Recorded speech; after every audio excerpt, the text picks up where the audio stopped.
we are going to talk about multi-sided platforms and multi-sided markets interchangeably, although the two terms in a proper meaning are different.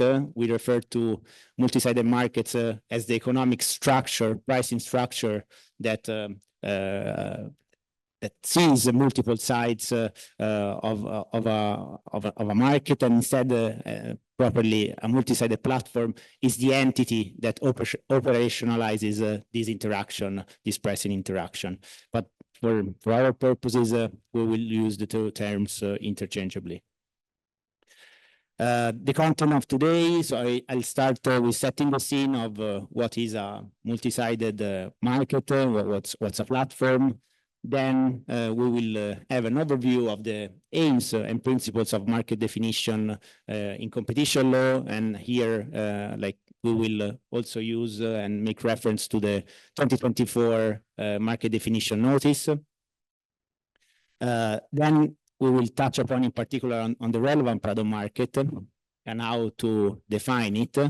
And in the companion paper that you have as a background reading, there is also like a section on the geographic market definition, but in the interest of time, and also because we believe that most of the meat of the beef is on product market definition rather than geographic market definition, we'll just focus on the product one.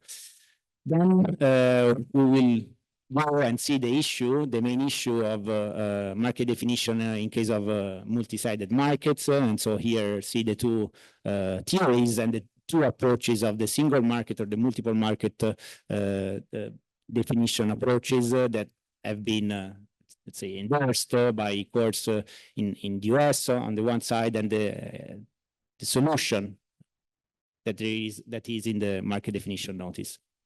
Finally, and this will be touched briefly, we will see what are the features that make multi-sided platforms, especially digital ones, properly and especially dominant and with significant market power. So setting the scene on multi-sided markets.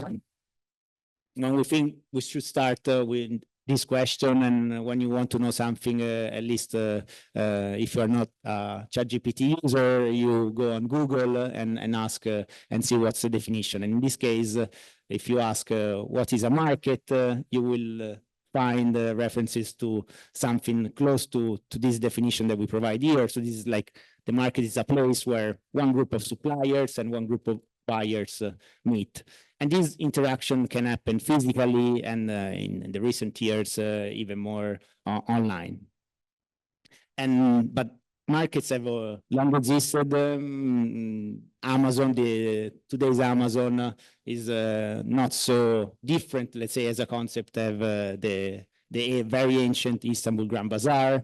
Then you have capital markets and like traditionally the new stock exchanges, but also online new forms of capital markets such as Kickstarter as a crowdfunding platform, and also auctions, like old auctions like Sotheby's, and new online auctions on like Katawiki. So in this sense, it's evident that a market can be also can be both a physical place and an online place. Then we go on and ask what's a multi-sided market, and here it's a bit more complicated. And just as a concept, you can think of a multi-sided market as a platform where different groups of users meet. So they're not like just one group of suppliers and one group of buyers, but different groups of suppliers and different groups of buyers. And here, traditional examples can be the media sector, like traditional medias where there are advertisers on one side and readers, users on the other side, or payment card systems with acquirers, merchants, acquiring banks, issuing banks. Then going to the online world, search engines. Again, this is a multi-sided market with website publishers, with advertisers, with users, all interacting through the same platform. Social network, the same. And when we go to look at the structural elements of multi-sided markets, you already have a grasp. We have two or more groups of independent agents or customers, and all these groups need to be taken on the same platform aboard. Then a second and very significant element of multi-sided markets are indirect network effects, and these are the benefits. This concept, these economic concepts, I like the fact that the benefits accruing to an agent of one of the groups participating to the platform increase if it's a positive indirect network effect, or decrease if it's a negative indirect network effects with the number of members of the other user group. So in this sense, you can see that if the users of a social media increase, like for the advertisers, there is an incentive to be and advertise on that social media, properly because of the very large number of users on the other side. And so there is this connection between the two user groups. And these indirect network effects are different from direct network effects. Direct network effects are, for example, those that accrue in old school telecom networks. So if you, in the old days, if you had to buy, let's say, a subscription to a telecom network, you wanted to be in the telecom network where most of your friends and family were. So you wanted to be in the same one as all your friends, because for you, like, the benefit of being of having a telephone network is greater if you can connect with more people. We just started. So. And also, these indirect network effects can be unidirectional or bidirectional if these affect both just in one sense, one group towards the other, or if they occur between the two groups together. When the indirect network effects are two-way, so bidirectional, these are also self-reinforcing in a feedback loop. And we will see shortly, let's say, a graph that explains this better. And these indirect network effects that are self-strengthening create something close to a natural monopoly effect. So we will have market tipping effects and also lock-in of the users. So no incentives for users already on a network to switch to another network, and also, let's say, the natural tendency of using just one network because it doesn't make much economic sense to be on multiple networks at the same time. The third and last structural element is the platform. So the platform is the entity that internalizes and in this sense also monetizes the indirect network effects and coordinates the interaction among the two agents groups. And we can see very skewed pricing patterns. So one side paying even zero monetary price and the other side paying the most of the cost of this interaction. So to a certain extent, subsidization of the interaction from the side that gets the most value towards the one that gets the less value. And a last, let's say, corollary of the presence of this platform is that the platform tries not to allow the pass-through of this price difference. So we saw yesterday, for example, most favored nation clauses on intermediation platforms, on online travel agencies. So here, yes, the platform really tries to impede a direct interaction between the two user groups so that it can charge this price difference to one side only. A distinction and a final distinction regarding multi-sided markets is the one between non-transaction platforms and transaction platforms. So non-transaction platforms such as search engines are platforms that allow, let's say, an interaction between different user groups, but do not see the proper the proper transaction among the two user groups. So you are going you use a search engine, you find you use it for looking for a product, or you find the product, but you ultimately buy the product not on the search engine, but from the marketplace or the direct website of the seller. Differently, transaction platform really see the transaction, and in this sense can also charge not just for the mere fact of being on the platform, but also for the transaction itself. So they have two chances of charging their users. Okay, moving to the aims and principle of the relevant marketing antitrust. So why, and I mean, I think you know quite well why parties care about market definition, but the idea is that in essence, the market definition exercise can be quite dispositive of the final outcome of a given competition law case. And if, like, just as a metaphor, like, think of the outcome of market definition as something that determines whether we have a big fish in a small pond or small fish in a big pond. And in a small relevant market, it is easier to establish dominance or anti-competitive effects of the investigated conducts, and the efficiencies also are going to be limited to a more circumscribed area of competition. And in this sense, competition law enforcers, of course, like have a easier job if the relevant market tends to be relatively small. On the other side, it's the opposite. I mean, in a large relevant market, there is more competition, so it's harder to find market power or anti-competitive effects. There might be more relevant efficiencies. And so this is, let's say, the usual argument of competition law defendants. So the counterclaim that the relevant market is larger. And in the legal role of market definition, I mean, competition authorities use it, private plaintiffs when asking for damages, courts in the end assess assess the relevant market, and this is used to assess the relative competitive strengths of the undertakings, and under each of EU competition law provisions. And it is useful not just for appraising formal liability requirements, like, for example, the effect on trade that we have in the treaty, but also the substance of the conduct, so anti-competitive effects.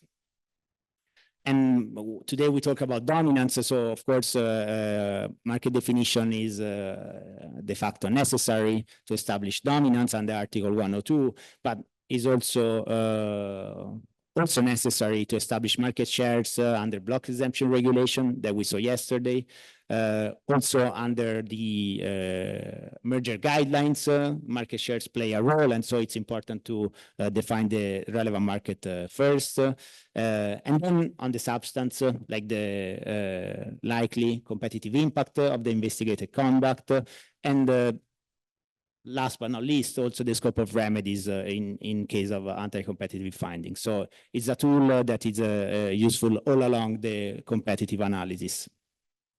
And here we come to the latest development, let's say, which is the 2024 market definition notice. And here it's, of course, as the previous one, is just a notice from the Commission, so it's a soft law, and in this sense is not binding on courts or other competition authorities, but is widely endorsed by the EU courts, at least the last version and also the newer version.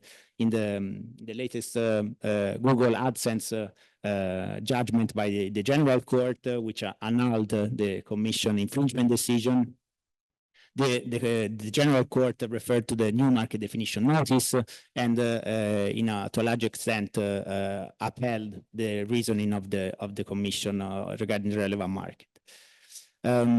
It's not binding courts or other competition authorities, but it's binding the European Commission itself due to good administration principles such as legitimate expectations and good administration. So just in a nutshell, what's in the market definition in the 2024 version. Of course, I mean, it's a much longer, it's almost double the size of the previous notice. So it's more detailed. But in this, let's say, increased length, like the Commission still preserves its margin of discretion all along the analysis. It has a formal user-friendly updates, so more examples, and this is coherent with other soft law instruments of the Commission. There is no, let's say, speculation of cutting-edge issues. The Commission just codified, established a general principle, and to a certain extent, Professor Parcu and I are, let's say, critical of not incorporating the latest regulatory developments that affected, let's say, market definition, especially for digital markets. So, but like talking with Commission officials, of course, they were concerned of just codifying what's already there and not venturing into unsettled issues. A very important point is that the new notice is less price-centered and gives more prominence to dynamic competition. And so with forward-looking assessment for example, impending structural market transitions, and here, in a certain extent, the entry into force of regulation can be taken into account at the market definition stage with these forward-looking assessments. And also is more careful of non-sales, so market shares that go beyond just revenue or sales. Also, to a certain extent, the geographic market definition is updated to reflect globalization and cross-border imports and exports. But at the same time, the argument that was ongoing during the revision of somehow incorporating the concerns of building European champions, especially through the merger control regime, has not been endorsed, and so stays out of the picture at the market definition stage. Regarding digital markets that are of interest for us today, I mean, there is specific guidance on digital markets, but somehow limited. For example, there is the acknowledgement of of non-price competition, so the fact that multi-sided platforms, digital platforms, not compete just do not compete on price, but on other features such as quality, privacy, etc. And also, in the sense, the acknowledgement of the version of the SNP test that is that focuses on quality of the service. So the small but significant non-transitory decrease in quality test that was used by the Commission and endorsed by the General Court in Google Shopping. But at the same time, I mean, the guidance is very limited. I mean, the experience of the Commission in this area is still growing. Many judgments by the Court of Justice still need to be delivered on Commission decisions concerning digital platform. So let's say the time was not ripe enough to include more guidance that is there. 9 general principles for market definition. So the notice somehow states upfront some general principle that should be followed and should guide the analysis of the relevant market. So first, quite unsurprisingly, there is still a product and geographic market dimension. Sometimes there can be a temporal dimension if time is of essence to the competitive struggle in a given circumstance. Then the relevant market is a fact-intensive exercise, so it really depends on the facts of the case. The facts of the case can also bring to the attention competition parameters other than price. So while the previous notice was really price-centered, the new one stresses that companies can compete on other parameters. Innovation and quality, and intended in the plural, like really qualities of the product. So here, sustainability, privacy, features of the products can all enter the picture as quality, as the quality dimension. Then market definition, and we saw it earlier. I mean, it's just one step in the competitive analysis, and there can be instances where there are direct quantitative methods that can allow to assess the effects of a given conduct. And in this sense, I mean, of course, is a quite quite an important step, and usually it is followed in most of the most of the cases.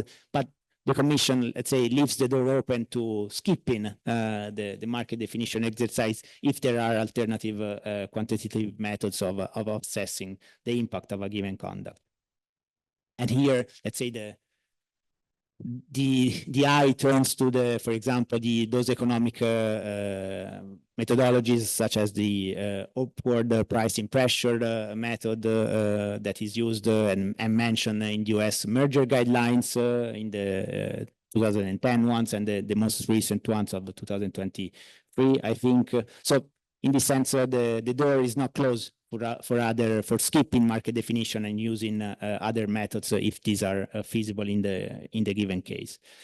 As a fifth principle, the relevant market, like the market definition is only focused on immediate competitive constraints, mostly product substitution and sometimes also supply substitution.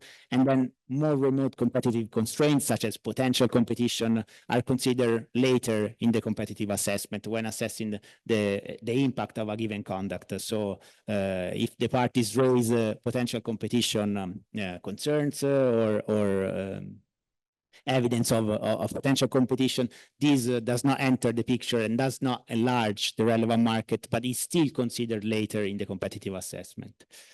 In this sense, always, let's say, with a grain of salt, the Commission also acknowledged that in certain circumstances, expected and very likely short to medium-term structural market transition, for example, due to innovation. Think of a new drug, a new pharmaceutical product, likely to enter the market because of the finishing of clinical trials. So some innovation that is going to enter the market, these can be taken into consideration and justify a broader relevant market, but it needs to be very likely and in the short to medium term. Last principles, one quite significant is the one that previous relevant market definitions. We said it earlier, like they are based on the facts, they are case specific, and in this sense are not binding.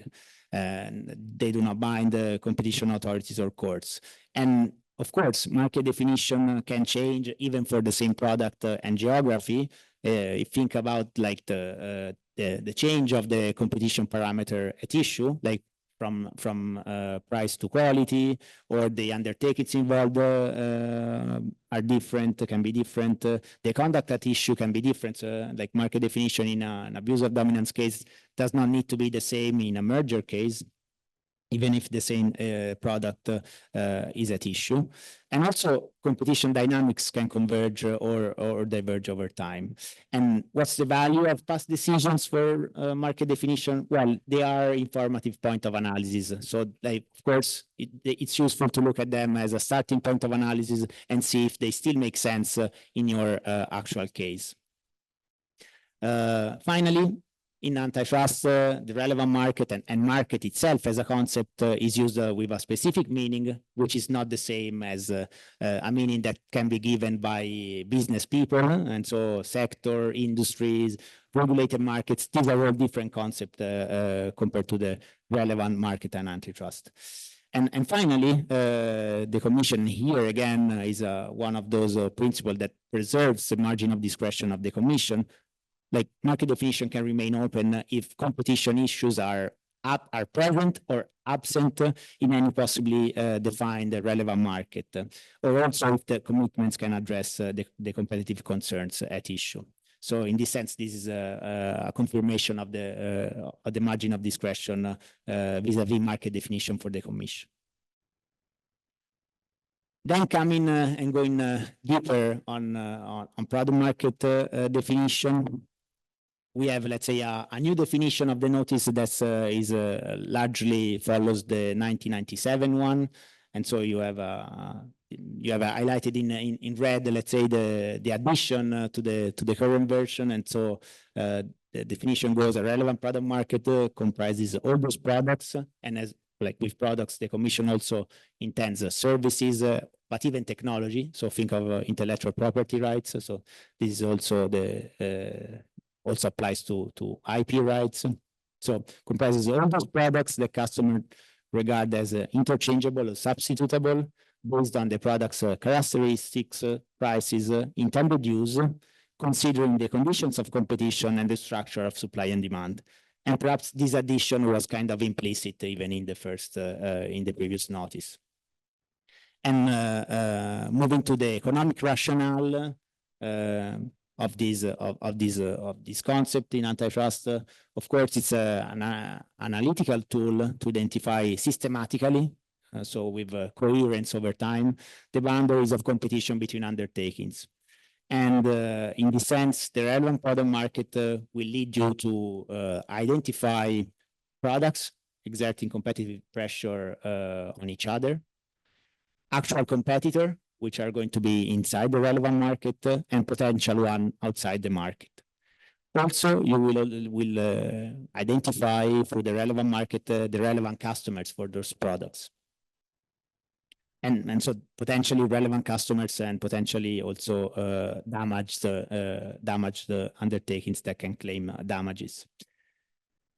The constraints that we mentioned earlier, like the three main constraints that affect competition boundaries, and here the Commission is quite clear that at the market definition stage, it's going to take into account just the first two that you see in the slide. So demand side substitution, and in remote cases also supply side substitution. And the last one, potential competition, will be considered later in the competitive assessment. And this is because substitution on the demand or supply side is the most immediate and effective constraint of competition inside the relevant market, while potential competition is less immediate, and for this is considered to be outside the relevant market. Going to in detail on substitution on products, product substitution both on the demand side and the supply side. For having effective and immediate demand side product substitutability, consumers must perceive the readily available candidate products as sufficiently close. They must perceive them as substitutable. And that is, let's say, assessed against the prices of the products, of the candidate products, the features. And here you have a list of features that goes beyond just a general consideration of quality, but durability, security of the products, the sustainability of the products, the privacy protection that the products entail, but also the image, the brand image of the products, the availability both online or offline, and the level of innovation of the products. Then the intended use, that it's what the consumers want to do with the products. What is their intended use, intended function of the product, and also the feasibility of switching between the candidate products. And in this sense, to have a product substitutability, the barrier to switching and the cost of switching should be low. If they are high, probably the two products are not really substitutable. Moving to the supply side product substitution, here the Commission in the notice specifies that to have immediate and effective supply side substitution, we need to have not just a few firms, but most of the firms, most of the relevant firms producing other related products, having the ability and incentive to start supplying the product at issue in the short term, so not in the medium term. Otherwise, we would have medium to long term potential competition, and also effectively. So the ability and incentive to enter and to start supplying in the short term and effectively. And here, like the Commission acknowledges that this is not like the an actual a possibility in the usual cases. It's a remote possibility. It's not, let's say, too common to have effective supply side substitution, but at the same time, it can be likely for bespoke products or for public tenders, where there are just a few companies competing for example, in the tenders, and so they could all, let's say, adjust production and start supplying the product at issue. Market entry barriers must be low, otherwise there is no possibility of substitution from the supply side, and sunk costs must be very low, the risk must be low, and usually when you have supply side substitution, you have companies with the same production assets and processes, and you producing related products already. And as a specification of what is meant as a short-term supply side substitution, let's say the time needed by customer to actually switch suppliers. So here again, the focus is on the let's say demand side. Potential competition outside the relevant market is just more remote. And this is the likely market entry of newcomers, enough newcomers in the medium term. And of course, it's this potential competition does not broaden the relevant market, but it's still a discipline. It still has a disciplinary effect on the companies within the relevant market, and it still matters in several under several competition law provisions. For example, in the technology transfer blocks exemption regulation or the R&D blocks exemption regulation that we saw yesterday. Here there is a direct consideration by the law of potential competition. It also matters, of course, for market power assessment. Potential competition can still discipline the market power of the companies investigated. And in highly, like in technology, high-tech markets, highly innovative markets, the actual threat of potential market entry, the actual threat of an innovator may add, let's say, quite a lot of constraints on the existing substitute products. So, of course, each case needs to be, let's say, in a specific case, potential competition can have a greater role, especially if the companies compete based on innovation.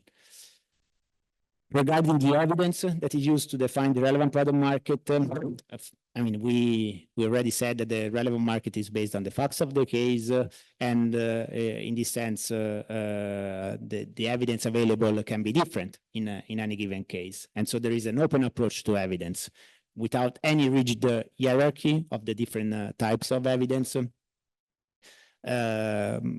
As long as the evidence is reliable, it can be used. And usually, reliable evidence comes from other public authorities. So you can look at sector-specific regulators that can provide help. You can look at evidence that is confirmed by multiple converging sources. You can have the same, let's say, the same evidence coming from suppliers, from customers, and in this sense is triangulated. Evidence also to be reliable should be recent, and especially if the market is undergoing constant innovation. I mean, all the evidence of long ago has a less of a probative value than more recent evidence. Of course, there is a difference between evidence that predates ongoing competition law investigation or court cases, or evidence that is made just on purpose, just for the investigation or for the court cases. And in this sense, it's better to look at evidence that was not made for purpose, but was already there. And of course, here, internal documents play a very significant role also for market definition. And if possible, I mean, the evidence should also be corroborated by market participants with conflicting interest. As we said, suppliers and customers agreeing on and providing the same type of evidence can be, let's say, a triangulation of the evidence, and so can give more weight to such evidence. And we can have both qualitative types of evidence and quantitative types of evidence. And of course, surveys are useful to reveal consumer preferences or biases, views of customers and competitors. You can also look at past substitution evidence, the existence of entry barriers, switching costs, structural market transition or price discrimination among the customers. And this, let's say, goes into the box of the qualitative evidence type. Then, of course, there are quantitative methods for defining the relevant market. And the first and most known one is the SNP test, or also known as the hypothetical monopolist test. Or you can look at own price and cross price elasticities. You can look at diversion ratio, and also price comparison among different products or over time. And let's say, since you are, most of you are coming from competition authorities, it would be interesting to know, in your experience, which of the following factors is the most important in your experience, at least, in determining the relevant product market. And you have like qualitative evidence such as surveys on the views of customers and competitors, or evidence of entry barriers such as the existence of regulation or intellectual property rights, economic evidence, and the SNP test chiefly in this sense. Or if you mostly rely on past decisions over similar cases, or any other possible type of evidence that comes to your mind. You don't need to be told what the SNP test is and the problem that it brings, chiefly the cellophane fallacy of applying the SNP test to a market that is already monopolized, and so the price increase is not going to reveal any actual substitution. So in the interest of time, I would give the floor to Professor Parcu, and for the part on market definition for multi-sided markets. Okay. Thank you, Niccolò. I really like normally telling the SNP test. But, okay, let it alone, because I think the SNP test is something interesting, because you never really understand it fully. And it's always slightly different in each situation. And also it's not exactly the same as the of the hypothetical monopoly test. There are nuances. So it's a topic that I like. But anyway, this is mainly about multi-sided markets. So let's move on this. By the way, it's a pleasure to meet you. I'm sorry I couldn't be there yesterday, and unfortunately I will be around, but not as much as I would like, even if I'm the director of the center and the course organizer, let's put it. But unfortunately we have several events all together, and so it's a bit messy these days. Okay, let's talk a little bit about market definition in multi-sided market. Why we put the emphasis on this? Because multi-sided markets are different, because they are become very, very important, because platforms are very important in the economy, but also in competition law. And so, in a sense, that was a kind of marginal topic or esoteric topic, has become at the center of our interest and our attention. So let's first have a very cursory look at multi-sided platforms. I use the term platform instead of markets. They are used in the literature somehow the same way, but they are different actually, because we at least in competition law, competition economics, we like to use market in a more precise sense. So a platforms can have many markets or no. That's a good question, really. And that's a little bit a question I want to scratch out. So the New York Times is a platform, okay? Is a old platform, has been around for, I don't know exactly, more than 100 years, I would assume. is what in another lecture I call an analogic platform. We have a lot of digital platforms, but the newspapers are a sort of analogic platform. In which sense they are analogic? Well, in the sense that really they are something tangible, and in which there is truly no kind of interaction between the sides of the market. And which are the sides of the market? Well, clearly one side is the readers that buy the newspaper, and another side is the advertisers that buy attention from the readers. And this has been there for many, many years. As you probably know, newspapers are living a serious crisis,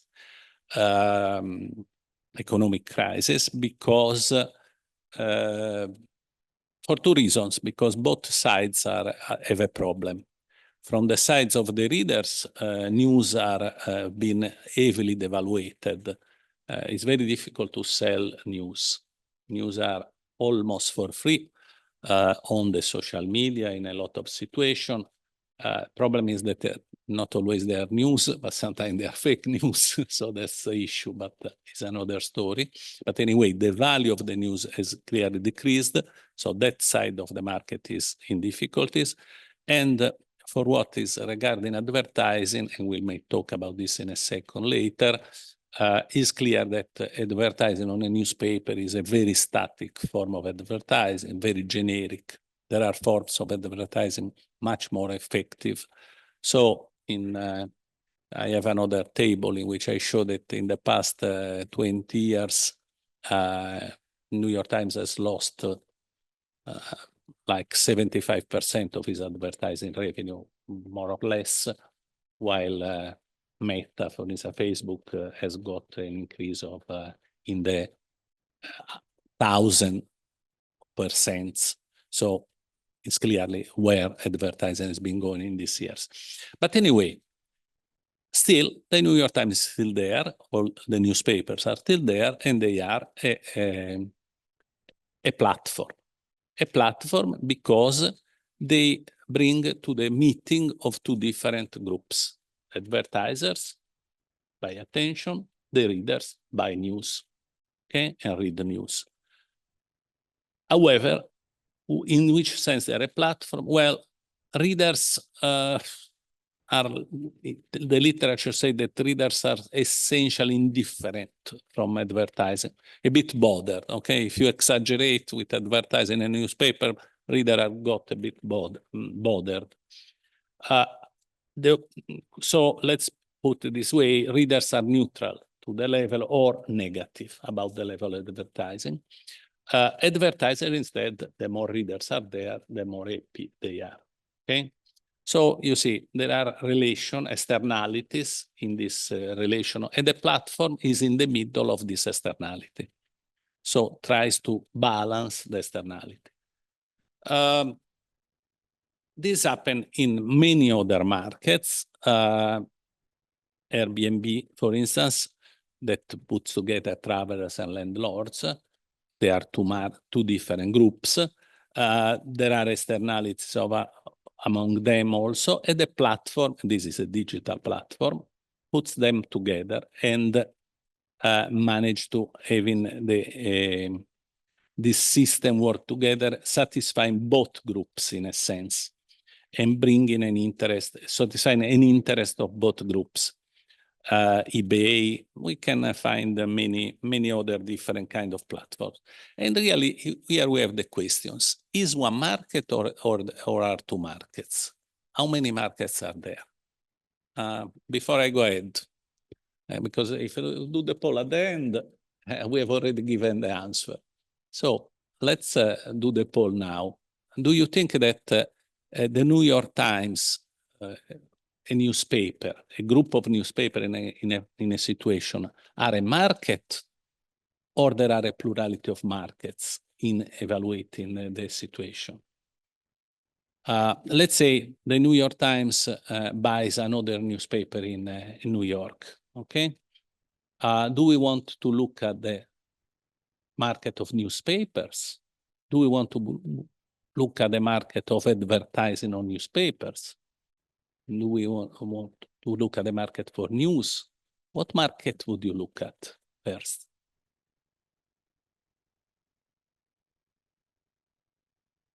Any idea?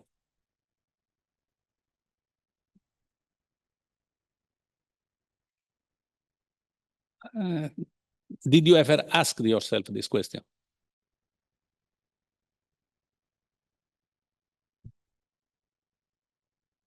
Okay, let me go ahead. This question is a difficult question. It's not an easy question. And it's so difficult that now we'll see that from the two sides of the Atlantic, for a long time, there have been a different answer. The single market approach has been approved by in 2018 by the Supreme Court of the United States with a 5-4 decision. Then the court was divided. Now it's a bit more compact, but that's another story. In which the court decided, in this case, we are talking about American Express. American Express is a platform. What does American Express has from one side the merchants that sell goods, from the other side the user of the card, okay? And the platform is there putting together these two groups. However, is, as was mentioned before, a transaction platform. A transaction platform is a platform in which the transaction happens. If you want to use American Express, you do a transaction, okay? You may have an American Express in your pocket, but to use it, you have to transact, okay? Buy something. If the merchant wants the customer to buy, has to offer the acceptance of American Express, okay? There are other credit cards. They are slightly more complex because American Express is a credit card with two sides beside the platform. Other credit cards have more complexity because they are given by banks. It's not that American Express doesn't have banks, but those banks are services. American Express is the business, is the platform. While in credit cards with banks, there are two sides. The sides become four because there are the banks of the seller, of the merchant, and the bank of the cardholder. But let's keep to American Express. This is the decision of the Supreme Court. In this decision, the Supreme Court evaluated the behavior of American Express. What was the behavior of American Express? The behavior was to put in the contracts with the merchants rules that would avoid or discourage any attempt of the merchant to favor. American Express is normally known to be high cost, okay? They have a relatively high commission respect to other cards for many reasons. I don't enter in this, but it is higher cost. So if you are a merchant and you have different cards, you prefer that your customer to pay with another card, okay? However, American Express put in its contracts with the merchants an anti-steering clause that obliges the merchants not to discourage the customer to use American Express, okay? This anti-steering clause was thought as anti-competitive, okay? Because this would discourage the merchant to give to the customer the best possibility. For instance, maybe a small discount if you have, possibilities, okay? So that clause was judged anti-competitive because American Express would limit the freedom, the enterprise freedom of the merchant with this clause, okay? The Court of Justice, and we are not interested in the anti-steering case. The anti-steering case is not very interesting. But what is interesting is one market or is a plurality of markets?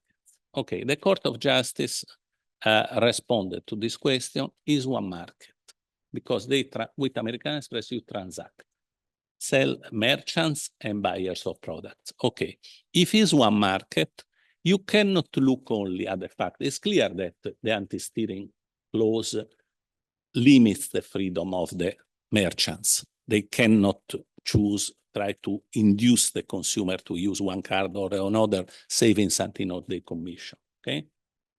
But you have to look at the whole thing. Why American Express has an anti-steering clause? They say because their card, their commission is higher, but they do many more service. For instance, they have this American Express rewards in which they prize the people that use more the card. They have better service, better insurance. They say they are quicker if you pay the wrong transaction, if something happens.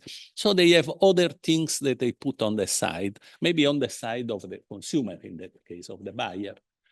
So and here is only a question of market definition. The Supreme Court says you cannot look only at one side. It's clear that the anti-stealing clause could be could create an harm to the merchant because limits their freedom. But there is a good cause, and the good cause is to help the consumer. We don't want to decide, the Supreme Court didn't really decide the case. We don't want to decide if this equilibrium was okay or not okay. What we are saying, however, is that there is only one market, and is the market of using the card, okay? So they refuse the idea that you could look only at the relation between merchant and the American Express. You have to look at the relation between merchant, American Express, and the buyer. And that's the relation that is relevant. That means that there is only one market. That's the view of the Court of Justice. So merchant fees alone misses them. Looking at the merchant fees alone misses the mark, because the product that credit card companies sell is transactions, not services to merchant. Evidence of a price increase on one side, you can consider the anti-steering clause a price increase, of a two-sided platform cannot by itself demonstrate an anti-competitive effect use of market power. The plaintiff must prove that Amex anti-steering provisions increase the cost of credit card transaction above a competitive level in the credit card market. So it's not enough that you do a damage to the merchants if there is a benefit on the other side. Look, this is looks simple, and this seems also of common sense, but is against the antitrust tradition. The antitrust tradition is that you never compensate things, okay? You cannot do this kind of compensation. If somebody comes to your authority and says, well, yes, I raised the price or I did this restrictive agreement for this, this raised the price, but I had a good reason, okay? I gave money, I don't know, in philanthropic money. I did good for others, charity. That doesn't work in antitrust. You cannot compensate anything. Antitrust is about harm, theory of harm, and damage to one participant of the market from somebody who has market power. However, here the Supreme Court of the United States, so somebody with some authority, let's put it this way, says, yes, antitrust is about this, but this, in certain situations, market or platforms, needs to be looked all together in an holistic way, in a more general way. You cannot look at one piece, because if you look at only one piece, you don't see the reality, and you make a mistake. That's what the Supreme Court said. We had several cases in Europe about credit cards. In all these cases, the EU court, the EU Commission, and then the EU courts have always decided looking at one side or the other of the market. So has never accepted this idea that is the same. There is only one market. The courts have already taught that there is an acquiring market and an issuing market. So the two sides of the market breaks because the interest of who puts the credit card on the market is different from the people that use the that accept the credit card. So you see, it's slightly different than the cases of the American court, but anyway, the tendency is this. There are certain form of interaction between issue and acquiring side, such as complementary nature and the presence of indirect network effect, market acceptance of card and the number of cards in circulation, each affects each other. So how many merchants get the card, how many cards are in circulation, they obviously have a relation in each other, like the advertiser and the readers for the newspaper. But despite such complementarity, services provided to cardholder and those provided to merchant can be distinguished. You see, completely different view. Here they say the service that banks do to merchant with the credit card is one thing. They allow them to use the card to sell in easier way their products. The service that they do for clients is another thing. They allow them to have more flexibility in buying and so on. And these are two different services, and from two different sides, two different markets, we have different competitive pressure. You see, that's the difference. And this is a very important difference because it's a bit messy to look at this in one way or another. And it's a bit unclear what is the reason why on the different side of the Atlantic we can look at this thing in a different way. One idea I have, and we discussed with Niccolò several times, is that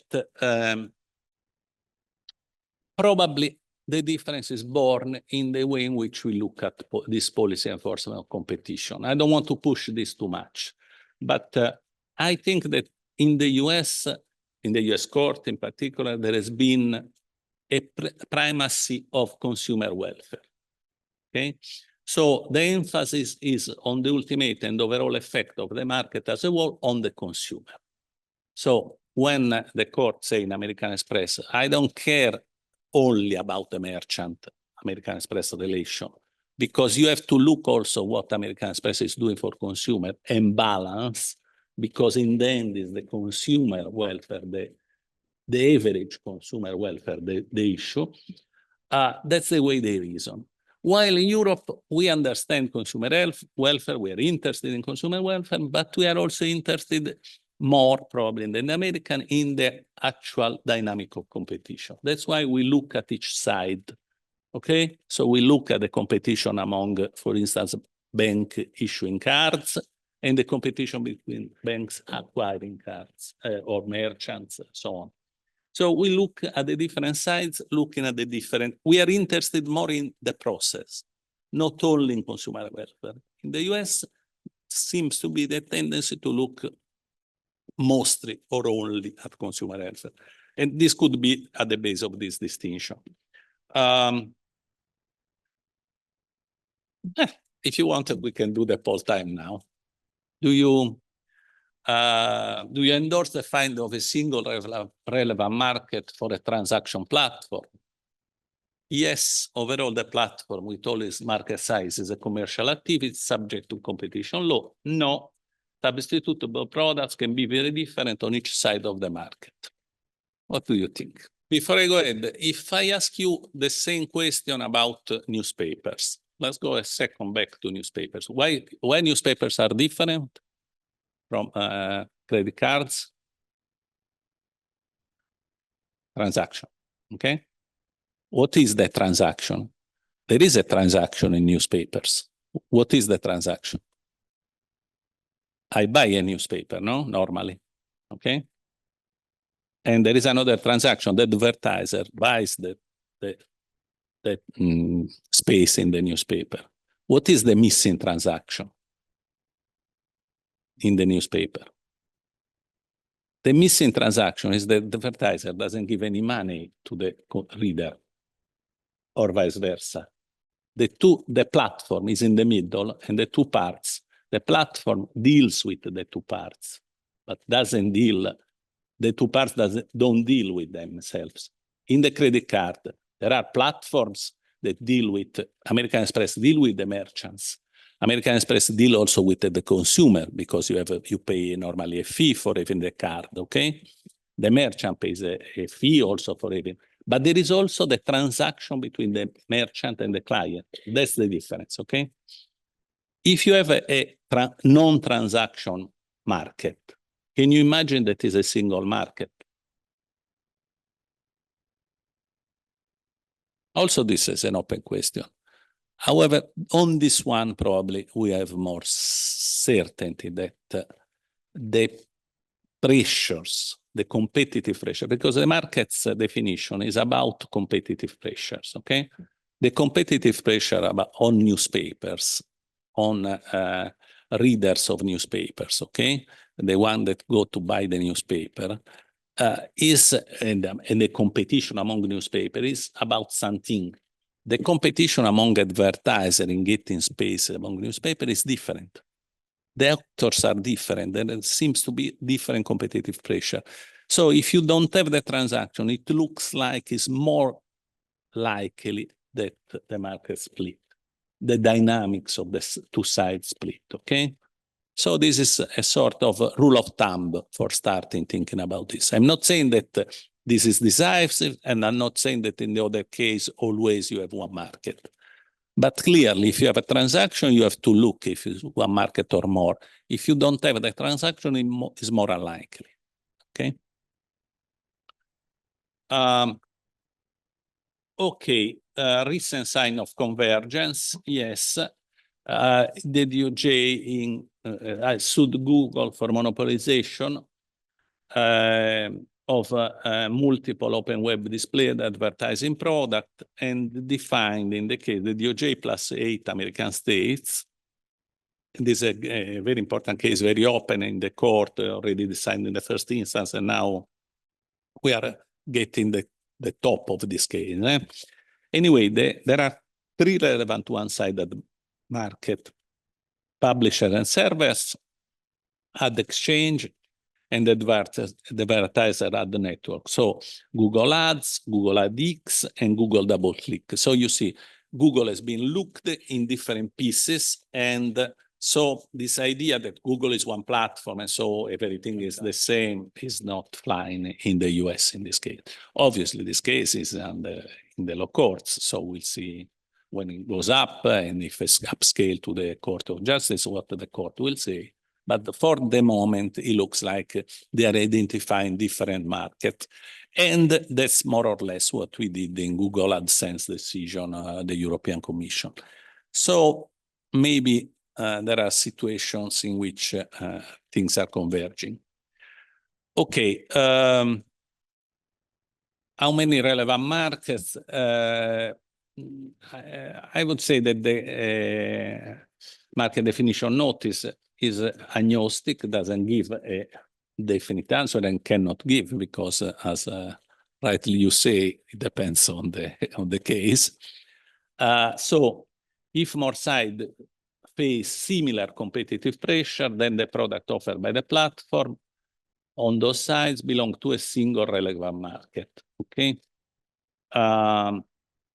It's Synergy decision, Microsoft, LinkedIn.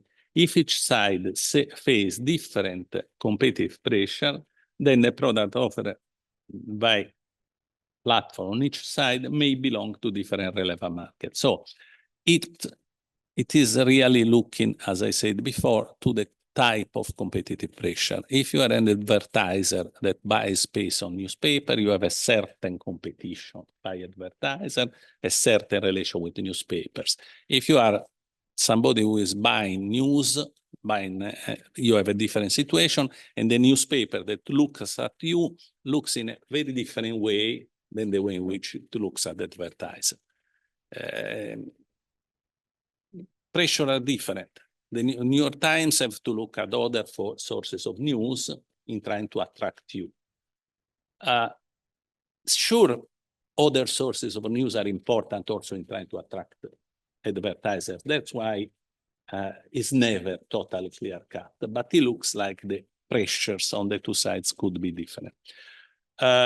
Factors that identify possible elements of substitution, identify the alternative supply on each side, the indirect network effect if they are one-way or two-way, for instance, a one-way network effect situation is the newspaper. As I mentioned, normally the readers are a bit from neutral to negative of the number of advertisers. So they don't really feel instead, the indirect network effect is the fact that the advertisers instead are very interested to how many readers are there. So the more readers, the more the advertiser tend to buy this advertising space. So you see, there is one way indirect network effect. When it's two-way, then probably is an element in the direction, in another direction. Product differentiation, functionalities, barrier to switching, and nature, as I say, nature of the platform, transaction or matching or non-transaction is the issue, is an important issue, not the only one, obviously. But anyway, also the market definition notice recognizes the importance of this element. Can we apply the SNP test to this multiple side markets? Well, it makes life more difficult because many of these markets, the newspaper, no. The newspaper normally have a price, so that's not. But if you think to Google search, price of search, monetary price of search, 0. What is the price of search? Well, many people would tell you that is the data that you give in the moment you do the search. I leave this question alone now. Anyway, you have a 0 price. Very difficult to do a SNP test with 0 price. Okay. Still, you can modify the 0 test. Okay.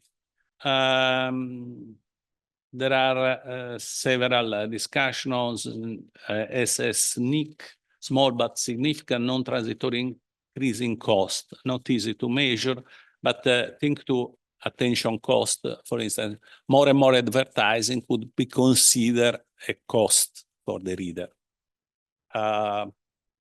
Information cost, user have to provide more personal data. So let's think to a platform that has a certain term of service and worsen the term of services in a way in which you have to, I'm just saying, put more data than before, okay? They want your phone number to have a Google search, okay? And it's not like that, but let's think about something like this. Is a SNP test, a SNC test, something you could think of, at least theoretically? Probably yes, because it's the deterioration of the condition, okay? And this can be done only if you have market power, probably. That's the idea. Then you could look at the quality. So small but significant non-transitory decrease in quality. Also, this is hard to define, but there are experiments, Google Android in this case. And other variation of the SNP test could be possible. So it's not totally in archive, okay? It's even more difficult to use than normal cases, let's put it this way. But theoretically, as a tool to think, it's still there. I think we are very close to time, so I will fly through market power, and let me only say that market power is very legal and economics are really very close, because the idea is dominance in the market, and in economics this often is market power over price, but when we are dealing with platforms, these prices are 0 sometimes, so is market power on something else, as we were discussing. Is difficult to measure market power directly, and we cannot normally do it. We look to several indirect evidences. One is entry barriers in a market. Another one is if the demand is able to organize itself, if there are group of consumers, if there are power on the side of the demand, that could be a limit into market power. Then the major element of measuring market power, the most used element to start measuring market power, obviously, is market shares. And by the way, this should ring a bell about why you use market relevant market in antitrust, because measuring market share without defining before the relevant market is simply impossible. That's why we have seen many attempts to get rid of the market definition, but these attempts normally are not very successful, because if you want to measure market shares and you so have an indication about market power, you need the market definition. So you see, easy things come back at some point. So anyway, market definition, as you know, is not that you have a number that tells you the truth, but clearly we have numbers that tell us certain things. For instance, let's say that above 70–80% of a market, we talk about dominance, super dominance. Between 50 and 80, we have a presumption of dominance. Around 40–50%, we have to look if there are other indices of dominance, but still is an important market share.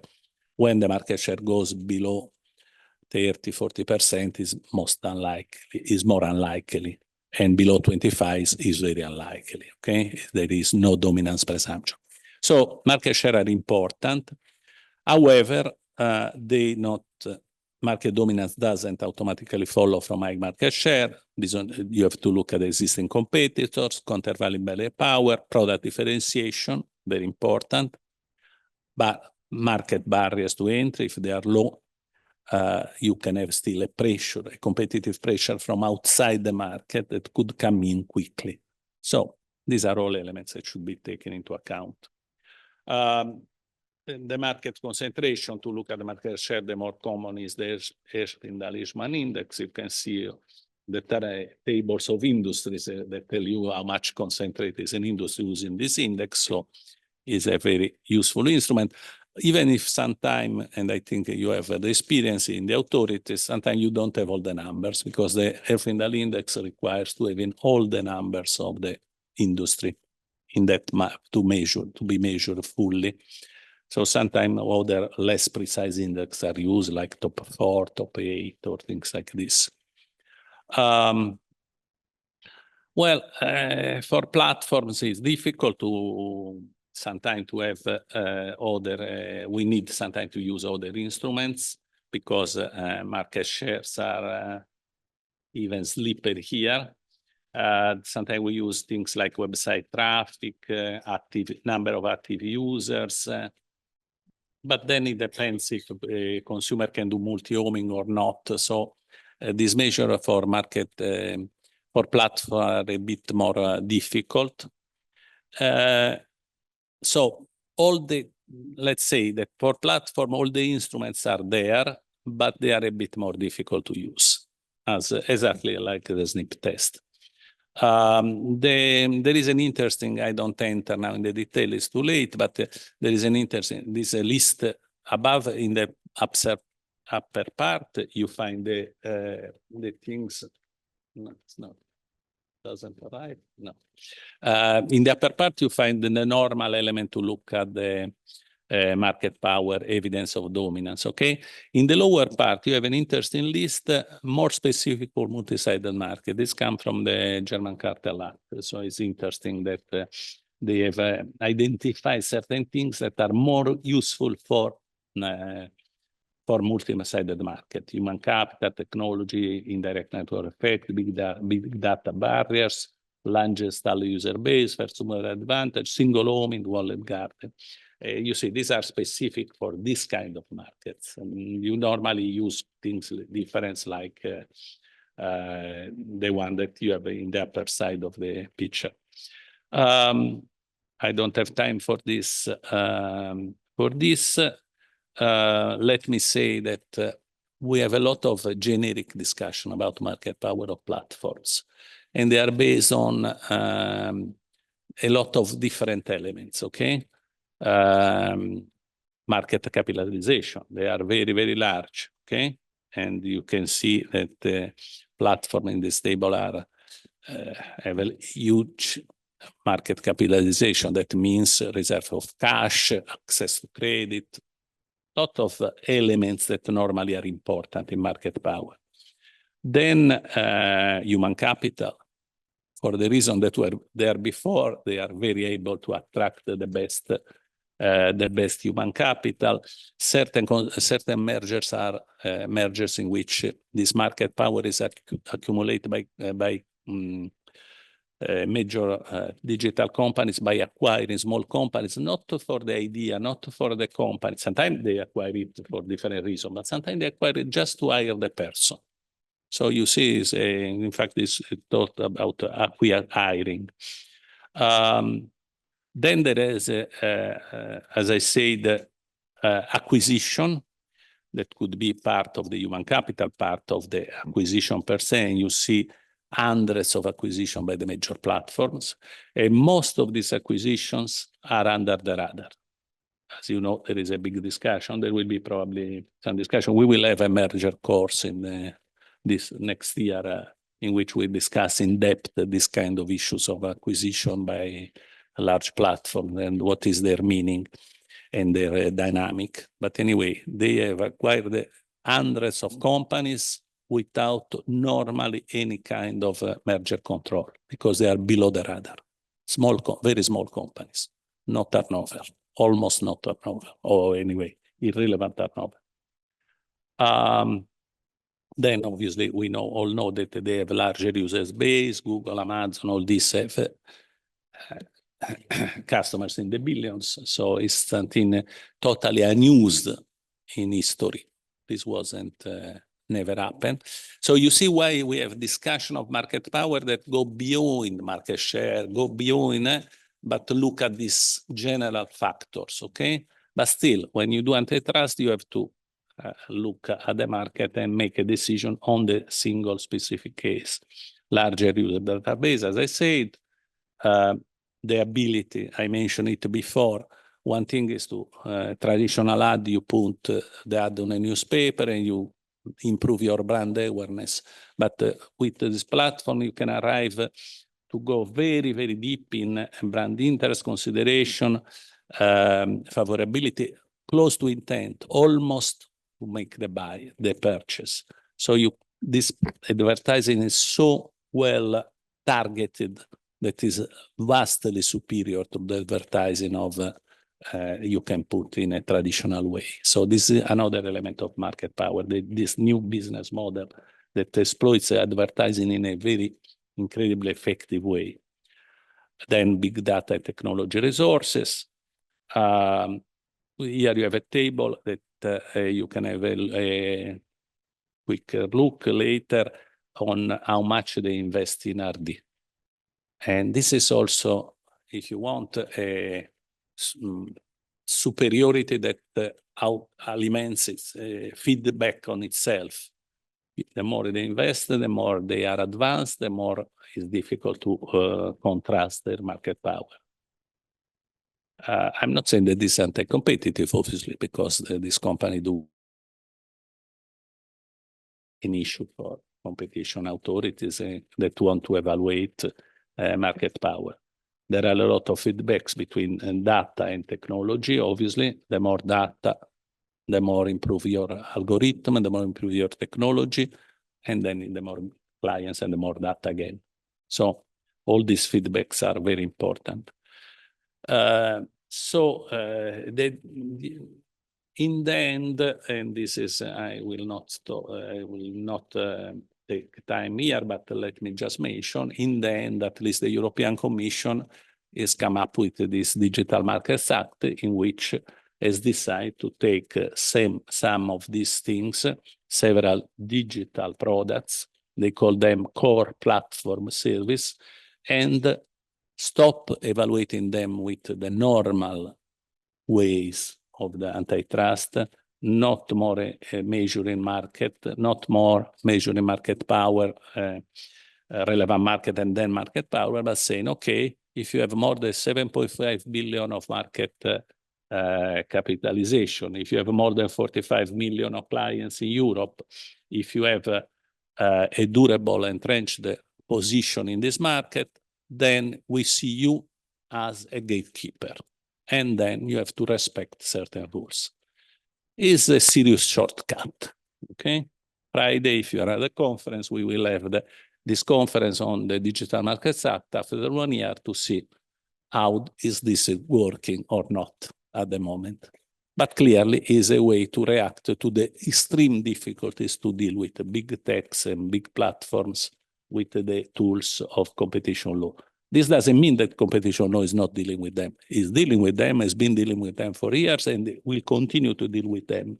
But at least the European Union has decided to have a new instrument. And an instrument that is, let me be honest, very much rougher than competition law. This is a very rough instrument. Still, we'll see if the result will work. The discussion will be Friday. Will be interesting to see which points we are in this. To conclude, the definition of relevant market is a natural instrument for establishing and measuring competitive constraint of firms, and is always the first step of competition analysis. A relevant antitrust market has product and geographic dimension, as Niccolò mentioned, and we can use economic tools and qualitative evidence to identify. Multi-site platform with their indirect network effect and skewed pricing structures, the zero pricing, require complex refinement to the ordinary market definition exercise. There have been differences in approaches between the US and Europe, but looks like in some way the approaches now are converging. Market power and dominance are interlinked concepts, but the measurement is always controversial, particularly for digital platform because of indirect network externality and zero pricing. And new types of entry barriers probably are emerging. The one I quickly mentioned, financial capacity, RD data, are emerging as new tools of dominance in digital markets. So probably the new challenge will be to understand better all these things. We have some references at the end of the paper.